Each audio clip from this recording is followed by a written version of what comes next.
कहानी की शुरुआत आसमान से हज़ारों किलोमीटर ऊपर बसी एक रहस्यमय दुनिया से हुई, जहां पहुंचना ही मौत को दावत देना जैसे था।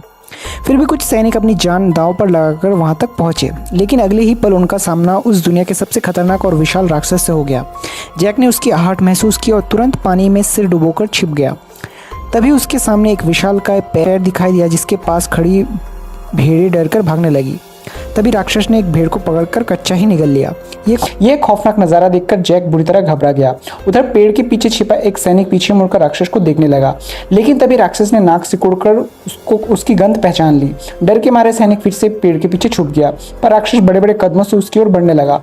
सांस रोके खड़ा सैनिक अब खुद को नहीं रोक पाया और अचानक भागने लगा, लेकिन अब बहुत देर हो चुकी थी। वो राक्षस की नज़र में आ चुका था। उसने बिना वक्त गवाए पेड़ उखाड़कर फेंक दिया। सैनिक जान बचाकर भागने लगा, पर उसकी छोटी टांगे उस राक्षस की लंबी टांगों के सामने टिक नहीं पाई। राक्षस ने तेजी से कदम बढ़ाए और एक ही बार में उसे बेहोश कर दिया। पहली बार इंसान को देखकर उसके पास झुका और गौर से देखने लगा। जैसे ही वह उसे उठाकर ले जाने वाला था, उसी वक्त कप्तान तलवार लेकर उसकी ओर दौड़ पड़ा और पूरी ताकत से तलवार राक्षस की एड़ी में घोंप दी। दर्द से तिल मिलाकर राक्षस पीछे मुड़ा, लेकिन अगले ही पल उसने हल्का सा पैर मारकर कप्तान को दूर फेंक दिया।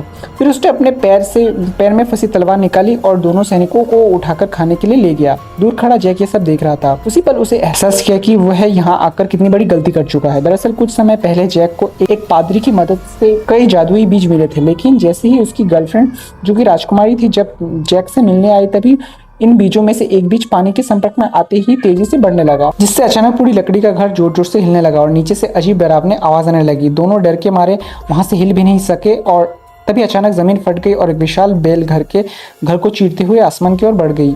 यह देखकर राजकुमारी तुरंत भागने की कोशिश करने लगी, लेकिन तभी एक मेज उसके ऊपर गिर गई।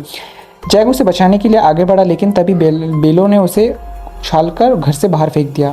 उसी पल एक लकड़ी का दरवाजा अचानक खुल गया और राजकुमारी को एक रास्ता दिखाई दिया, लेकिन जैसे ही वह बाहर भागने लगी, उसी समय बेल ने अचानक दरवाजा बंद कर दिया। राजकुमारी दरवाजा खोलने की कोशिश करने लगी, लेकिन दरवाजा जरा भी नहीं हिला। यह देखकर जैक ने बेलों को काटने के लिए तुरंत एक कुल्हाड़ी उठा ली, लेकिन तभी अचानक पूरा घर जोड़ों समेत उखड़कर आसमान की तरफ बढ़ने लगा। ठीक आखिरी पल में जैक ने छलांग लगाकर किनारे को पकड़ लिया, लेकिन जैक पूरी ताकत से कुल्हाड़ी चलाकर बेल को काटने लगा। जैसे कि बेल टूटी, राजकुमारी ने तुरंत दरवाजा खोल लिया, लेकिन अगले ही पल उसके पैरों के नीचे की लकड़ी टूट गई और हाथ पकड़ने के बावजूद वह 10,000 मीटर की ऊंचाई से नीचे गिरने लगी। जैक जादुई बेलों को फिसलते हुए जमीन की ओर बढ़ने लगा, लेकिन रास्ते में बेलों ने उसकी स्पीड को थोड़ा सा कम कर दिया और आखिरकार वह जमीन पर गिर गया और बेहोश हो गया।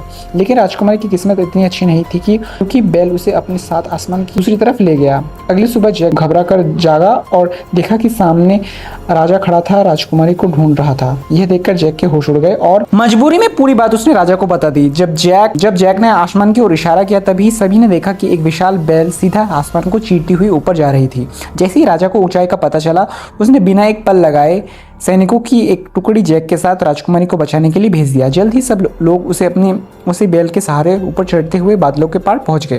फिर कप्तान ने आगे बढ़कर एक तरफ दूसरी तरफ स्लाइड करना शुरू किया, क्योंकि राजकुमारी तक पहुंचने का यही एक रास्ता था। मजबूरी में जैक भी अपनी बेल्ट उतारकर खुद को तैयार करने लगा, लेकिन जैसे ही वह आगे बढ़ने की सोच रहा था, तभी पास खड़े घुंघराले वाले आदमी ने उसे जोर से लात मारकर धकेल दिया। इतनी ऊंचाई देखते ही जैक की हालत खराब हो गई और बीच रास्ते में ही स्लाइड करते वक्त उसके हाथ अचानक छूट गया और वह नीचे जा गिरा। लेकिन किस्मत से बीच रास्ते में बेलों ने उसे थाम लिया और होश में आते ही वह बिना रुके फिर से ऊपर चढ़ने लगा। ऊंचाई पर पहुंचते ही मौसम पूरी तरह बिगड़ गया। चारों तरफ तेज तूफानी और कड़कड़ाती बिजली थी। तभी अचानक एक झटकेदार बिजली सीधे एक सैनिक पर गिर गई, जिससे वह फिसल गया और बाकी सैनिक उसे टकराकर नीचे गिरने लगे। लेकिन आखिरी पल में सैनिक ने रस्सी को मजबूती से पकड़ लिया, जिसकी वजह से बाकी लोगों की जान किसी तरह बच गई। लेकिन जो सैनिक नीचे गिरे थे वो है अब हवा में लटके हुए थे। तभी रेड्रिक पास खड़े के साथ से बोला कि रस्सी काट दो। उस आदमी को यह आइडिया अच्छा लगा और तुरंत अपने पैर से छिपा हुआ चाकू निकाल दिया। नीचे लटके सैनिक ऐसा ना करने के लिए गिड़गिड़ाने लगे, लेकिन बिना दया दिखाए रस्सी को काट दिया। लटके सैनिक 10,000 फीट की ऊंचाई से नीचे गिर गए। इसी तरह बाकी बचे सैनिक ऊपर तक पहुंच गए और अब तब तक सुबह हो चुकी थी।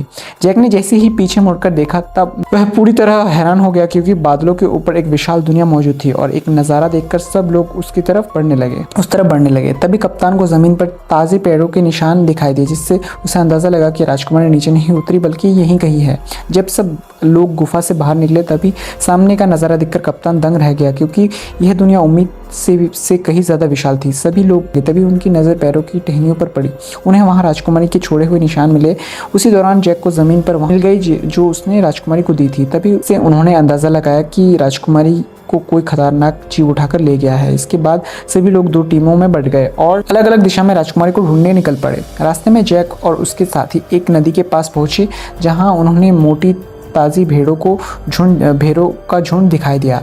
कई दिनों से भूखे होने की वजह से उन्होंने एक भेड़ को पकाने का सोचा, लेकिन जैसे ही वे भेड़ पकड़ने की कोशिश करने लगे तभी गलती से पास में लगा हुआ जाल एक्टिव हो गया और जैक ने तुरंत अपना चाकू निकाला और पूरी ताकत से जाल काटने लगा। उधर कप्तान भी रस्सी काटने की कोशिश कर रहा था, लेकिन तभी पास के सारे कौवे अचानक घबराकर उड़ गए और सारी भेड़ें भी एक साथ दूसरी दिशा में भागने लगे। कप्तान को कोई ऐसे जालों को काट निकल गया, लेकिन तभी जंगल से डरावनी आवाज़ गूंज उठी और उसी पल एक विशालकाय दानव उनके सामने आया और दोनों सैनिकों को पकड़कर अपने साथ ले गया। जैक चुपचाप दानव के पीछे पीछे चलने लगा ताकि सही मौका मिलते ही उस साथियों के साथ राजकुमारी को भी बचा सके। दूसरी तरफ